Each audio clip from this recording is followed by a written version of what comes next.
쓰셔서 하나님 말씀 사도행전 9장 1절에서 9절까지 한 절씩 교독하겠습니다.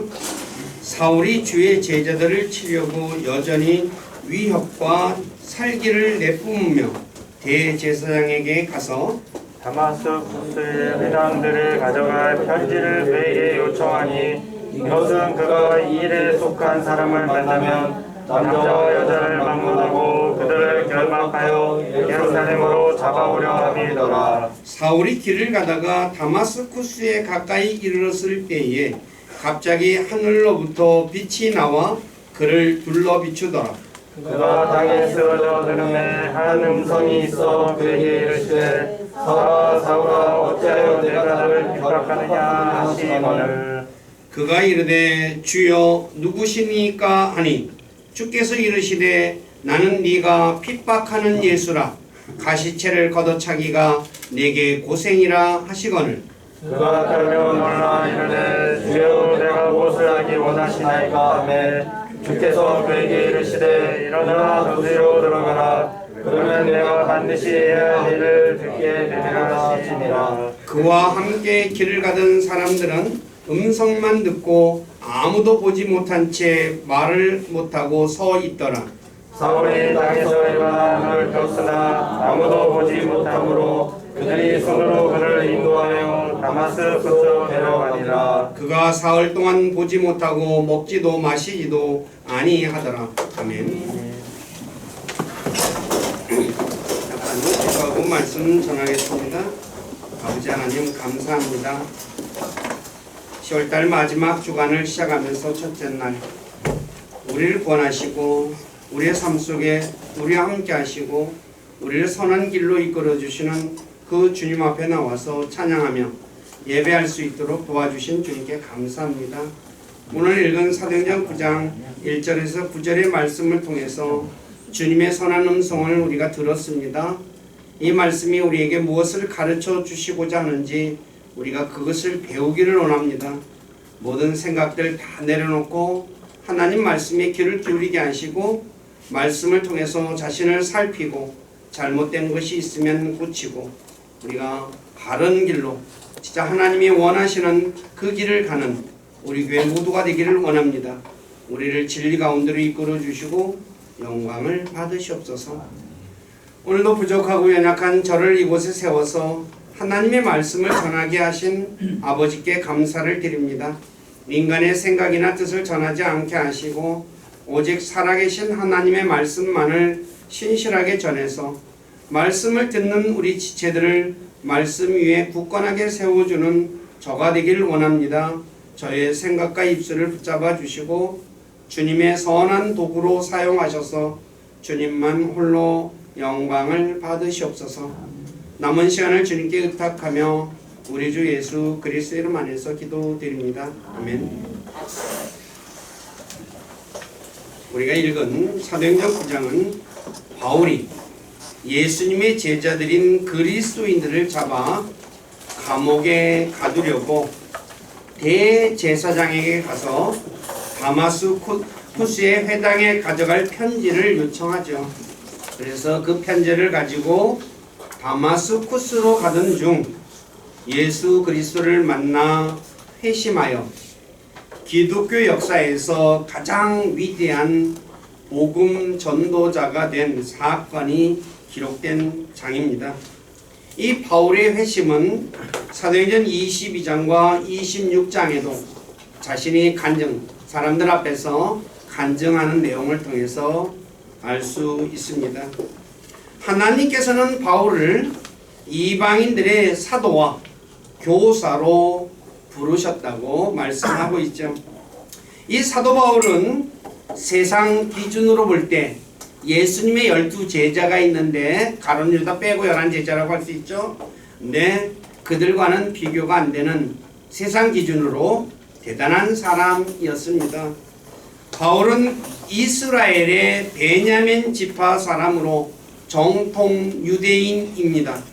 그리고 당시 이 학문의 도시 바로 다소, 그러니까 그 당시에 3대 학문의 도시는 아테네, 알렉산드리아, 다소 이 세 군데인데 이 세 군데 출신입니다. 다소 출신이며 태어날 때부터 로마 시민권을 가진 사람입니다. 그러니까 당대 시민권은 아무나 갖는 것이 아니죠. 그리고 당시 율법 박사 가말리엘 밑에서 말씀을 배웠습니다. 율법을 배웠고 그래서 그는 바리새인이었습니다. 그리고 유대교에 대한 열심이 대단하여서 그 열심으로 교회를 핍박한 사람이라고 성경은 기록하고 있죠. 그러나 바울이 주 예수 그리스도를 만난 후 사도가 된 일에 대해 이렇게 말합니다.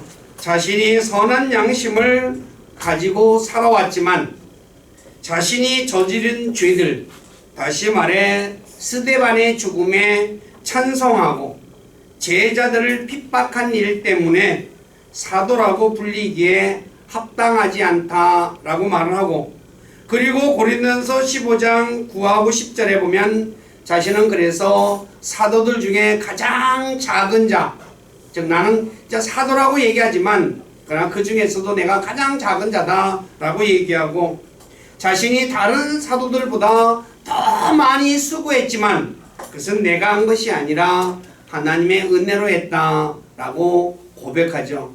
그러니까 굉장히 겸손한 사람임을 성경은 우리에게 가르쳐주고 있죠.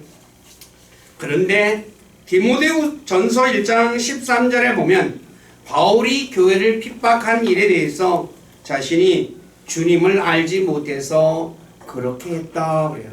그러니까 주님에 대해서 무지해서. 오늘날에도 세상 사람들이 예수 그리스도와 그분을 믿는 그리스도인들을 까닭없이 미워하고 핍박하기도 하죠. 그들 역시 바울처럼 주 예수 그리스도에 대해 무지하기 때문에 바로 미워하고 핍박한다는 사실을 저와 여러분들은 알고 있어야 합니다. 그래서 왜 저 사람이 나를 미워하지? 몰라서 그런다는 거죠. 그러므로 하나님에 대해서 무지하면 사도 바울처럼 해서는 안 될 일을 하게 된다는 것입니다. 그러니까 저와 여러분들도 마찬가지입니다. 갈라디아서 1장 13, 14절에서 바울이 부활하신 주 예수님을 만나기 전까지 그는 자신의 종교인 유대교에 대한 열심 때문에, 바로 다시 말해서 자신들의 조상들의 전통에 대한 열심 때문에 핍박했다고 말씀하고 있어요.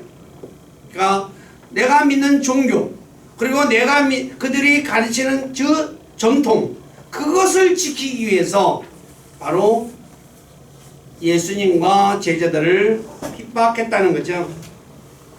그래서 사도행전 26장 9에서 11절에 보면 자신이 예수님을 믿는 제자들을 죽이고 핍박하는 일이 마땅한 것인 줄 알았다 이거야. 이건 내가 반드시 해야 할 일이라는 거예요. 오늘날에도 모르면 어떻게 돼요? 그것을 해야 할 일인 줄 알고 막 거기에 어때요? 몰두하죠. 특히 우리가 이단이라고 하는 종교들 믿는 사람들, 잘못된 것 믿는 사람들 보면 무지무지하게 열심을 해요. 저와 여러분들 알다시피 신천지 사람들, 옛날에 좀 앞에는 하나님의 교회 사람들, 여호와의 증인들 어때요? 무지무지하게 열심이죠. 네. 그것이 그들은 성경을 모르고 하나님을 모르니까 그것을, 그러니까 자신들이 믿는 것이 바른 것인 줄 알고 어떻게 해요? 그렇게 열심을 내는 거예요. 이런 열심을 가리켜서 로마서 10장 2, 3절에서 지식에 따른 열심이 아니라, 즉 하나님의 말씀에 따른 열심이 아니라 자기 의를 세우기 위한 열심이었다라고 말해요. 그러니까 나는 이런 사람이야 라는 것을 보여주는 그런 열심이었다는 거죠. 저와 여러분들도 열심을 내야 합니다. 그들이 열심 내는 것만큼 우리도 열심을 내야 합니다. 그러나 내 의를 세우기 위한 열심이 아니라 하나님의 의를 드러내기 위한 열심이어야 한다는 거죠. 즉 다시 말해 예수 그리스도를 통해서 받는 하나님의 의, 그거에 열심을 내야 한다는 것입니다. 오늘 저와 여러분들은 어떻습니까? 자신의 의를 세우기 위해서 열심을 내고 있습니까? 아니면 하나님의 의를 드러내기 위해서 열심을 내고 있습니까? 한번 자기를 돌아보시기 바랍니다. 나는 어떤 열심을 내고 있는가?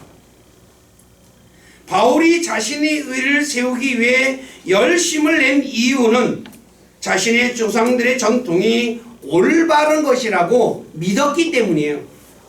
그러니까 내가 잘못 믿은 거죠.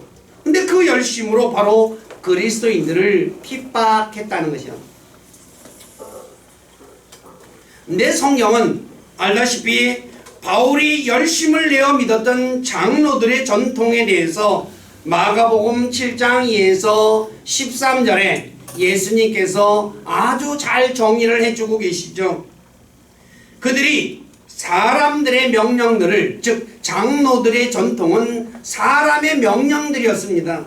근데 그것을 교리로 가르쳤어요. 오늘날에도 그렇죠.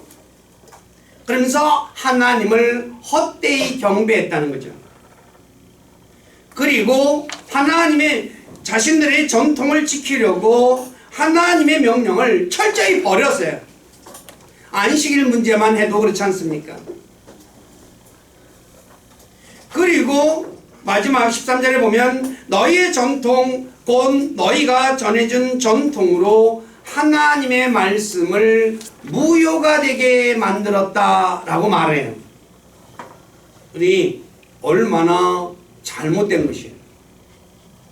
내가 열심히 믿고자 했던 모든 것이 다 헛것이었다는 거예요. 이러한 일은 과거 예수님이 이 땅에 계실 때뿐만 아니라 중세시대 카톨릭 교회에서도 똑같이 행했죠.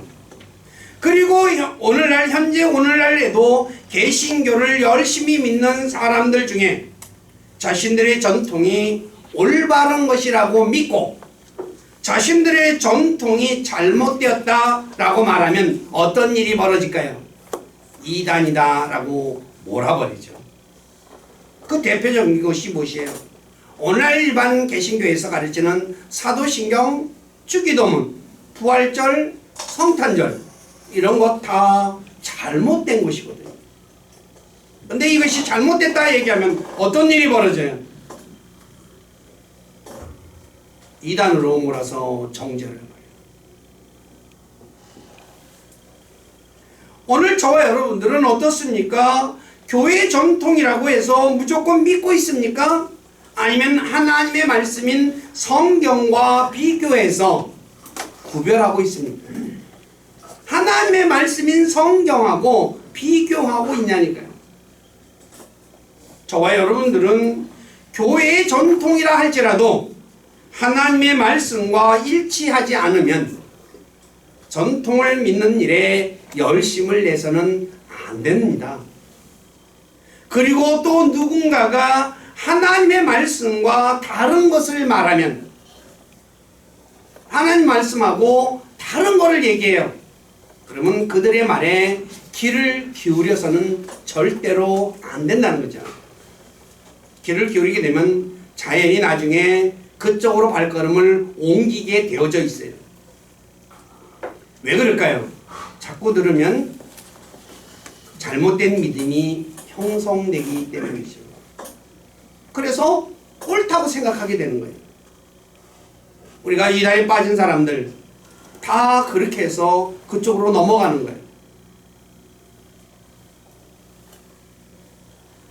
그렇기 때문에 저와 여러분들은 이 바울을 통해서 우리가 이런 부분들을 배워야 할 것입니다. 그러면 오늘 설교 제목인 바울의 회심과 기도에 대해서 말씀을 전하겠습니다. 첫째, 바울의 회심 장소. 사도행전 9장 3절에 보면 다마스쿠스에 가까이 이르렀을 때라고 말씀하고 있듯이 다마스쿠스라고 말할 수 있겠죠. 그래서 바울이 회심한 장소는 바로 다마스쿠스입니다.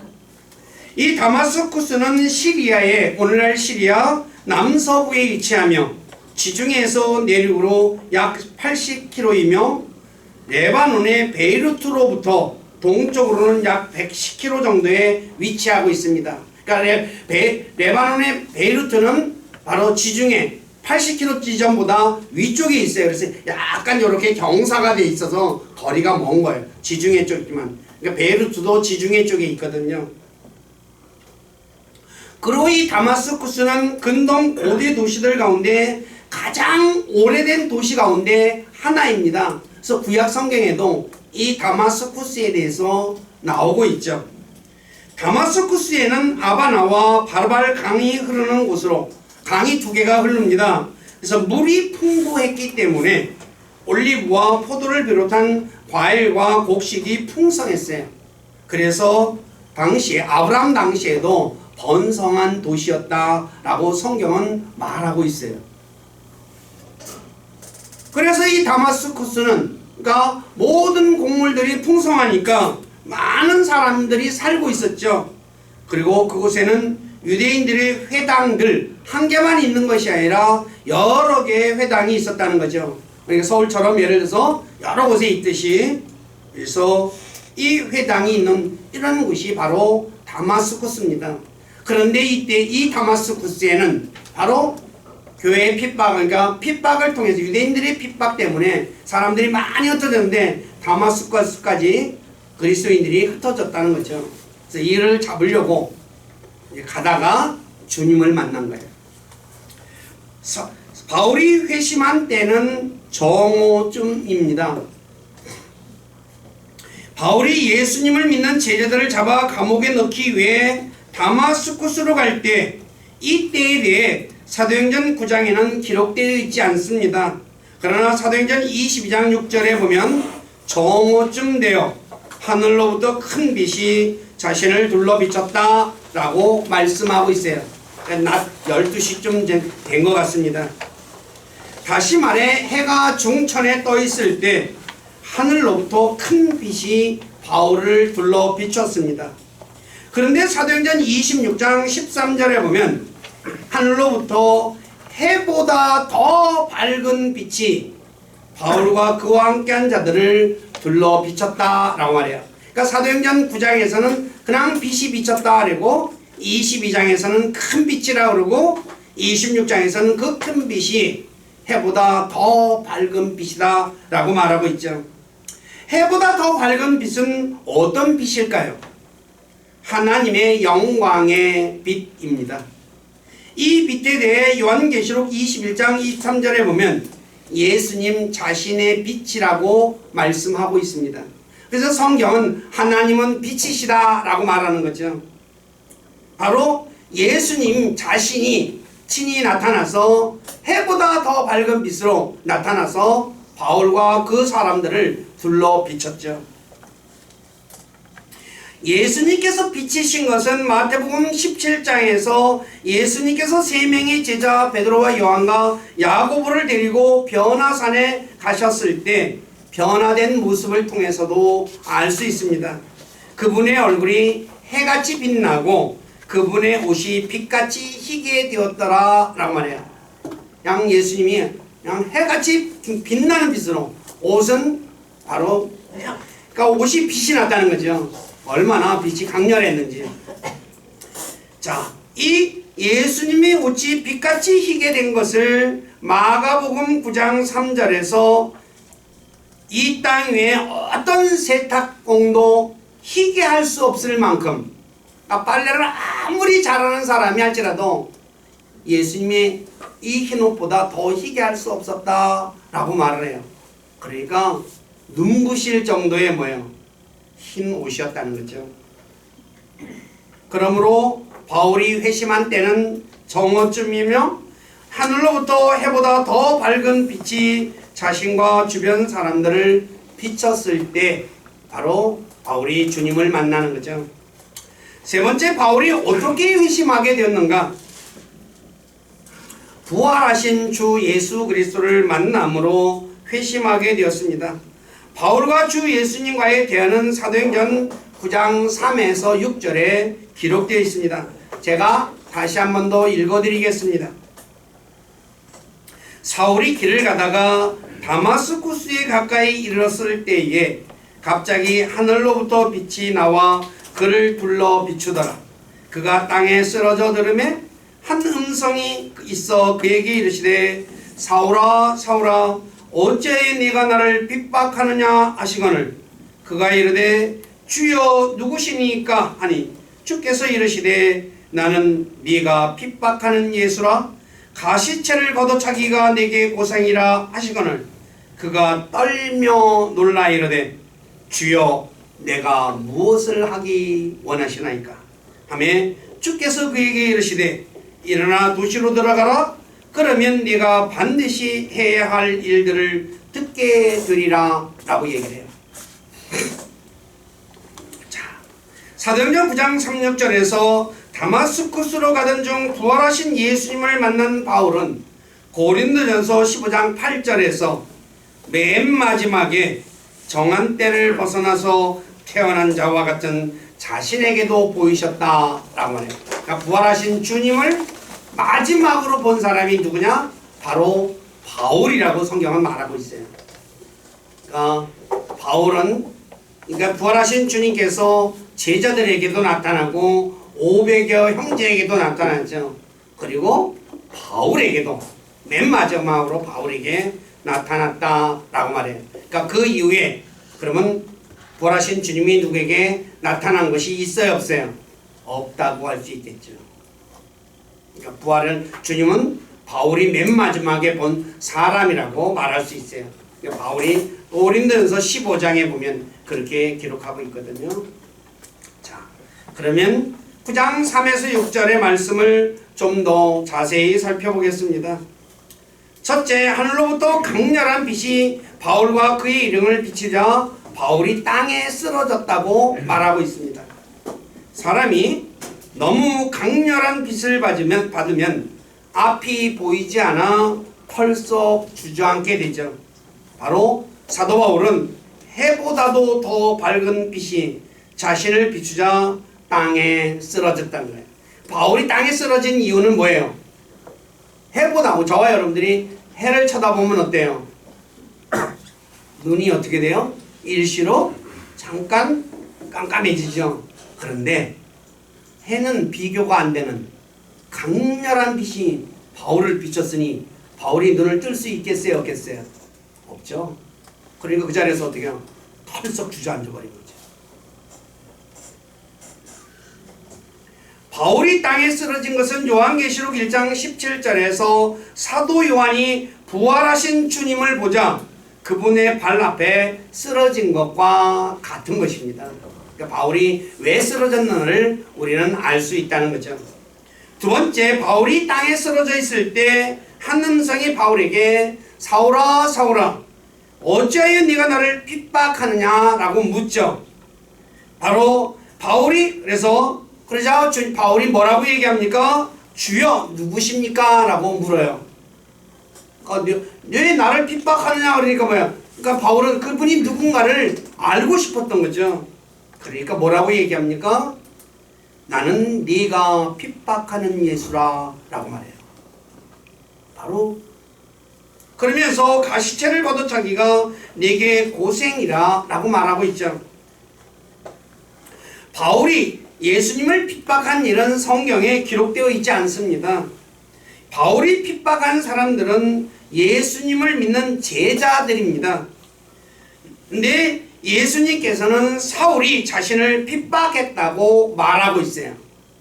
제자를 핍박했는데 예수님은 누구를 핍박했다고 말하고 있습니까? 나를 핍박했다라고 말하고 있다는 거죠. 왜 그렇게 말했을까요? 그것은 예수님의 제자들과 예수님은 한 몸이기 때문에 나를 핍박했다라고 말하는 거예요. 에베소 5장 30절에 보면 우리는 그분의 몸과 그분의 살과 그분의 뼈들에 속한 지체들이다 라고 말하죠. 그러니까 저와 여러분들과 예수님은 뭐예요? 한 몸이라는 사실이에요. 어떻게 돼서 한 몸이 되었을까요? 우리가 주 예수 그리스도를 믿으면 성령님에 의해서 예수님의 몸 안으로 침례를 받아 예수님의 몸의 지체가 된다고 고린도전서 12장 12절과 13절에 말씀하고 있기 때문입니다. 다 같이 한번 읽어보시기 바랍니다. 다 같이 고린도전서 12장 12절과 13절 시작. 몸은 하나이며 많은 지체를 가지고 있고 그 한 몸의 모든 지체가 많아도 한 몸인 것 같이 그리스도도 그러하시니라. 우리가 유대인이나 이방인이나 매인자나 자유로운 자나 모두 한 성령에 의해 침례를 받아 한 몸 안으로 들어왔으며 모두가 마시게 되어 한 성령 안으로 들어왔느니라. 그래서 제자들을 핍박한 바울에게 나는 네가 핍박하는 예수라 가시체를 걷어차기가 내게 고생이라 하신 것이죠. 사람이 가시를 걷어차면 가시가 자기 발을 찌르기 때문에 고통을 당합니다. 그래서 예수님께서 바울에게 네가 제자들을 핍박하는 것이 가시체를 걷어차는 것과 같으며 그로 인해 내가 고생하고 있다 라고 말씀하신 것이죠. 오늘 여기서 저와 여러분들이 배워야 할 점이 무엇일까요? 누군가가 어떤 그리스도인들을 미워하면 누구를 미워한 것이 됩니까? 예수님을 미워한 것이 됩니다. 누군가가 어떤 그리스도인들을 핍박하면 누구를 핍박하는 것이 됩니까? 주 예수 그리스도를 핍박하는 것이 됩니다. 누군가가 어떤 그리스도인에게 거짓말을 하면 누구에게 거짓말하는 것이 됩니까? 주님께 거짓말하는 것이 됩니다. 또 누군가가 어떤 그리스도인에게 죄를 지으면 누구에게 죄를 짓는 것입니까? 예수님에게 죄를 짓는 것입니다. 우리 모두는 이 사실을 알고 있습니까? 아니면 모르고 있습니까? 혹시 모르고 있다면 고린도서 8장 9에서 13절을 한번 읽어보시기 바랍니다. 제가 읽어드릴게요. 오직 너희의 이 자유가 약한 자들에게 결코 걸림돌이 되지 않도록 조심하라. 지식이 있는 내가 우상에 전해서 음식 앞에 앉은 것을 어떤 사람이 보면 약한 그 사람의 양심이 담대하게 되어 우상들에게 바친 그것들을 먹게 되지 아니하겠느냐. 그러면 네 지식으로 말미암아 그 약한 형제가 멸망하리니 그를 위해 그리스도께서 죽으셨느니라. 그러니까 내가 지식이 있는데 그 지식 가지고 약한 형제를 예수님이 대신해서 죽은 형제를 멸망시키는 사람이 된다고 했죠. 그러나 너희가 이와 같이 형제들에게 죄를 짓고 그들의 약한 양심을 상하게 하면 그리스도께 죄를 짓느니라. 그러므로 만일 음식이 내 형제를 실족하게 하면 나는 세상에 서 있는 한 고기를 먹지 아니하여 내 형제가 실족하지 아니하게 하리라 라고 바울이 얘기하죠. 내용은 고린도 교회 안에 믿음이 있다고 하는 어떤 그리스도인이 우상에게 드려진 희생물을 먹자 믿음이 약한 그리스도인들이 그것을 보고 헛된 용기를 내어 우상에게 바쳐진 희생물을 먹어요. 먹어도 되는가 보다 하고 먹으면 돼요, 안 돼요? 안 되는 거죠. 그래서 사도 바울이 네 지식이 약한 형제를 멸망하게 했다고 말씀하시면서 그 약한 형제를 위해 그리스도께서 죽으셨다. 그러니까 주님이 죽은 형제를 대신해서 죽은 형제는 뭐예요? 멸망시켰다는 거죠. 그래서 누구에게 죄 졌다고 말합니까? 주님에게 죄를 졌다라고 말합니다. 그래서 사도 바울이 음식이 내 형제를 실족시키면 내가 음식 먹는 것 때문에 내 형제가 실족하게 되면 나는 주님께 죄를 짓는 것이기 되기 때문에 나는 세상에 서 있는 한 내가 살아있는 한 고기 안 먹겠다라고 말해요. 얼마나 실족시키는 일이 얼마나 큰 잘못인지를 그는 알고 있었다는 거죠. 오늘 저와 여러분들은 어떻습니까? 내 행동거지 하나가 로 인해서 다른 형제가 실족된다면 우리는 이런 속담도 있죠. 내가 전봇대로 일을 쓰시든지 말든지 니하고 무슨 상관이 있어 그러잖아요. 그런데 그것이 바로 그것으로 인해서 다른 사람이 실족하게 되면 나는 주님께 죄를 짓는 사람이 된다는 거예요. 오늘날 그리스도인들이 여기에 대해서 너무나 잘 모르고 있다는 것이 현실이에요. 그래서 나는 자유해. 그러니까 내 마음대로 살아요. 그냥 하고 싶은 대로 마음대로 하고. 주님은 그 자유를 가져서 자기 잘못을 덮는 외투로 사용하지 마라 라고 말하고 있어요.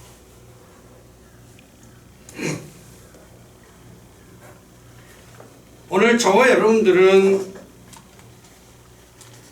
다른 그리스도인들에게 행하는 것이 바로 주님에게 행하는 것임을 알고 늘 기억하고 행동거지에 조심해야 한다.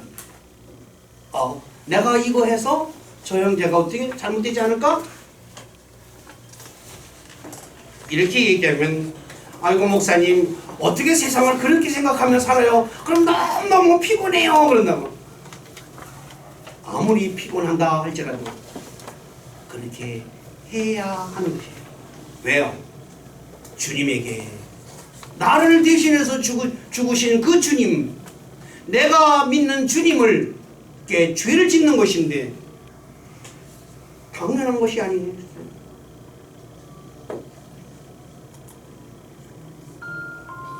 우리 교회 식구들은 행동에 대해서 조심하시기를 부탁드립니다.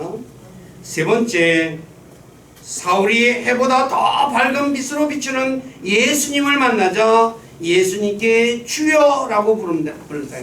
주여. 바로 예수님을 주님으로 불렀다는 말은 예수님이 하나님이심을 믿었다는 거죠. 그러므로 주의 이름을 부른 바울은 바로 그때 구원받았다고 말할 수 있겠죠. 로마서 10장 13절에 누구든지 주의 이름을 부르는 자는 구원을 받으리라. 주의 이름을 부른 자가 구원받는 것은 누가복음 23장에서 예수님 곁에 달린 강도들 중에 하나가 예수님을 주여라고 불렀을 때 예수님께서 그 강도에게 뭐라고 말씀하십니까? 오늘 네가 나와 함께 낙원에 있을 것이다 라고 말이죠. 낙원은 어디입니까? 바로 셋째 하늘입니다.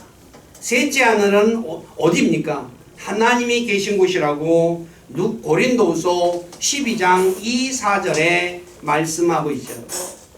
바로 하나님이 계신 곳에 바로 불러서 거기로 갔다는 거예요. 오늘 이 자리에 계신 분들 중에 아직도 구원받지 못한 분이 있다면 예수님께서 자신의 죄를 대신하여 십자가에서 죽고 부활하신 주님으로 마음으로 믿고 입으로 고백하면 그래서 구원받는 분들이 되시기를 다시 한 번 더 부탁드립니다.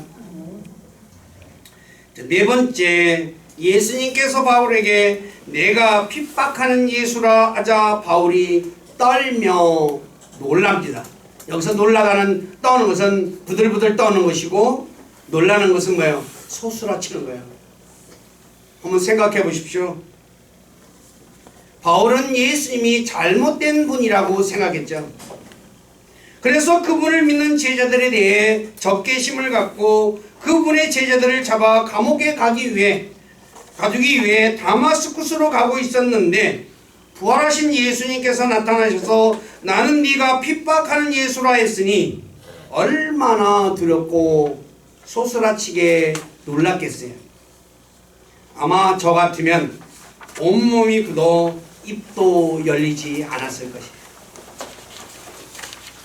내가 하는 일이 바른 일이라고 생각했는데 그분이 부활해가지고 자기 앞에 딱 나타났어요. 그리고 강렬한 빛을 비추고 있어요.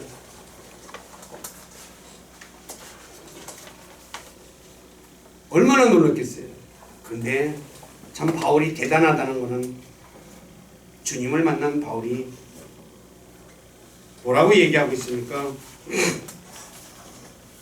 주여, 내가 무엇을 하기 원하십니까? 저는 이 성경 구절을 읽으면서 진짜 바울은 위대한 사람이 될 수밖에 없다라는 생각이 들어요. 부활하신 예수님을 딱 만났어요. 오늘 저와 여러분들이 부활하신 주님이 저와 여러분들에게 딱 나타났다면 저와 여러분들은 주님께 뭐라고 말할까요? 예? 뭐라고 얘기할까요? 바울처럼 제가 해야 할 일이 무엇입니까? 라고 묻겠어요? 아니면 주님, 내 문제 해결해 주세요. 가난한 사람 부자로 만들어 주시고 아픈 사람은 병 고쳐 주시고, 아마 대부분이 그럴 거예요. 그렇지 않겠어요? 제가 무엇을 해야 됩니까? 라고 묻는 사람은 모르겠어요. 제 생각엔 거의 없을 것 같아요.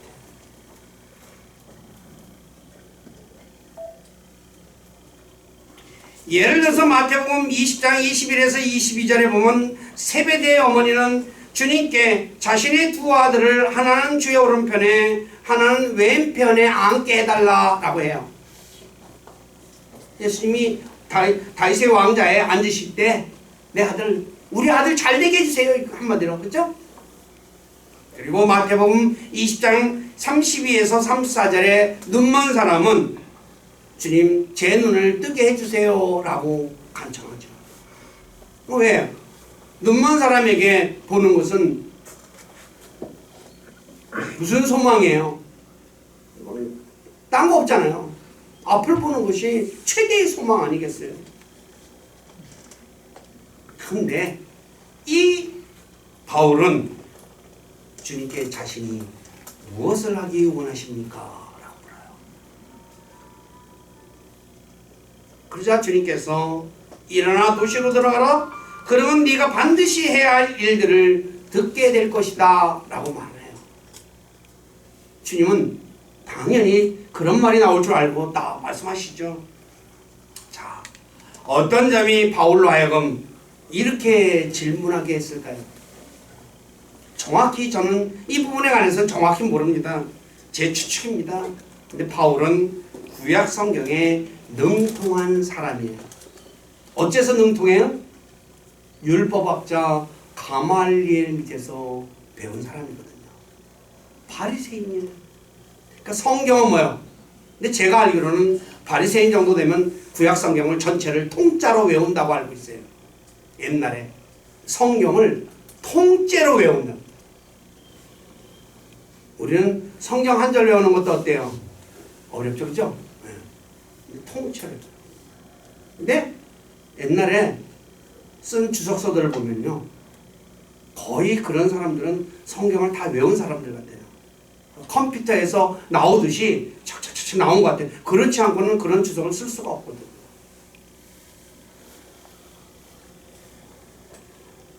그래서 그는 주님이 어떤 분인지 알았다는 거죠. 부활하신 주님, 예수님이 뭐예요? 이 빛은 하나님이 빛이라고 말하잖아요, 성경에. 그 강렬한 빛이 바로 자기를 비추는데, 이분이 하나님이구나. 그래서 주님이라고 불렀고, 그래서 자기가 예수님의 제자들을 핍박하고 잡아서 가두고 있었으니 어떻게 해야 되겠어요? 당연하게 주님, 그러면 제가 무엇을 해야 되겠습니까? 라고 물을 수밖에 없었다는 거죠. 비록 우리는 사도 바울만큼 성경에 능통하지 못한다 할지라도 하나님의 은혜를 입은 사람들입니다. 다시 말해 하나님은 우리를 구원하기 위해 자신의 유일한 독생자를 주신 분이세요. 이보다 더 큰 사랑이 어디 있습니까? 이보다 더 큰 은혜가 어디 있습니까? 그럼에도 우리는 무엇이 부족해서 매일 달라고 기도하고 있는 것이 현실입니다. 오늘 저와 여러분들 어떻습니까? 오늘 기도, 오늘 아침에 기도하신 분들도 있을 것이고, 또 어제 기도하신 분들도 있을 것이고 며칠 전에 기도하신 분들도 있을 거예요.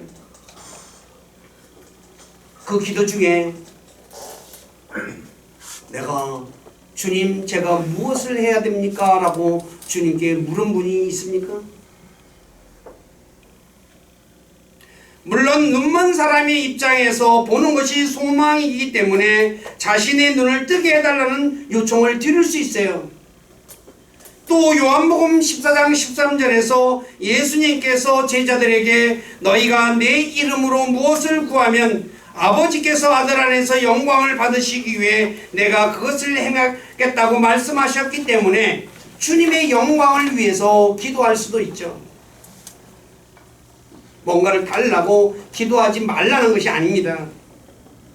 그러나 저와 여러분들이 하나님의 은혜와 사랑을 내가 안다면 주님께 무엇을 해달라고 기도하기에 앞서 주님 제가 해야 할 일이 무엇입니까?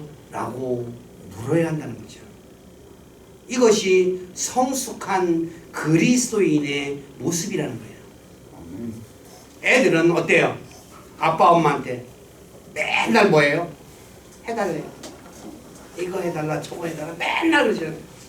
근데 어른이 되면 부모에게 뭐라 그래요? 제가 뭘 해드릴까요? 뭐 사드릴까요? 라고 하잖아요. 오늘 저와 여러분들이 내 영적 수준을 한번 판단하는 기준이 될 거예요. 아직도 내가 구원받은 이후에 아직도 주님께 뭘 해달라고 요청하고 있다면 아직 나는 성숙하지 못했구나. 또 지금 그러나 나는 주님을 위해서 제가 무엇을 해야 되죠? 주님 가르쳐 주세요 라고 기도하는 분이 있다면 그분은 성숙한 그리스도인이라 말할 수 있을 것이에요. 제가 여러분들이 어떻게 기도하는지 저는 알지 못해요. 오늘 말씀을 통해서 자신의 영적 수준을 한번 잘 판단해 보시기 바라요. 혹시 지금까지 매일매일 뭐 달라 하고 기도했다면 이제부터는 사도 바울처럼 주님 제가 해야 할 일이 무엇입니까? 가르쳐 주세요 라고 주님 앞에 기도하는 그런 분이 되시기를 주님의 이름으로 부탁드립니다. 자, 말씀 정리합니다. 바울이 예수님의 제자들인 그리스도인들을 잡아 감옥에 가두려고 대제사장에 가서 다마스쿠스 회당에 가져갈 편지를 요청해 그 편지를 가지고 다마스쿠스로 가던 중 예수 그리스도를 만나 회심한 후 자신이 무엇을 해야 되는지 가르쳐 달라는 그런 내용이 오늘 본문 말씀입니다. 오늘 여기서 제가 여러분들에게 두 가지를 말씀드리고 싶은 것은 다른 것이 아니라 내가 다른 그리스도인들에게 하는 것이 바로 주님께 하는 것이라는 것 꼭 기억하시기 바랍니다. 내가 저 사람을 미워하면, 저 사람을 핍박하면, 저 사람에게 거짓말하면, 또 저 사람에게 악을 행하면 누구에게 하는 것이에요? 주님에게 하는 것이라는 것. 그리고 성숙한 그리스도인들은 주님에게 뭔가를 해달라라고 기도하기에 앞서 주님 내게 이렇게 큰 은혜를 베풀어 주셨사오매 제가 무엇을 해야 좋겠습니까? 무엇으로 보답해 드려야 하겠습니까? 라고 주님 앞에 기도하는, 그래서 바울처럼 주님으로부터 해야 할 일을 지시받는 우리 교회 모두가 되시기를 다시 한 번 더 주님의 이름으로 부탁드립니다. 기도하겠습니다. 아버지 하나님, 부족한 자가 사도행전 9장 1에서 9절의 말씀을 통해 사도 바울의 회심과 기도에 대해서 말씀을 전했습니다. 그는 자신들이 믿는 유대교의 전통이 올바른 것이라 생각해서 예수님과 예수님의 제자들을 핍박하고 죽이는 데 찬성했습니다. 그리고 제자들을 붙잡아 감옥에 가두려고 다마스쿠스로 가던 도중 부활하신 주님을 만나 구원받고, 그리고 주님 앞에 자신이 해야 할 일이 무엇인가를 구한 것에 대해 말씀을 전했습니다. 우리 사랑하는 모든 지체들, 이 말씀을 통해서 우리에게 말씀하신 주님의 선한 음성을 듣고 내가 바울과 비교해서 어떤 점이 부족했는지 자신을 살피게 도와주시고, 그래서 부족한 부분들을 주님 앞에서 고쳐 바르게, 그리고 이제까지 주님의 은혜로 주님의 주시는 놀라운 복으로 살았다면 이제부터는 주님, 제가 주님을 위해서 무엇을 해드리면 좋겠습니까?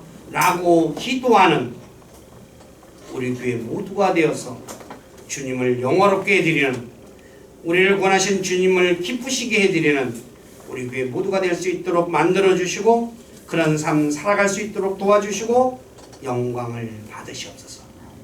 저희들의 삶을 주님께 의탁하며 우리 주 예수 그리스도로 만해서 기도드립니다.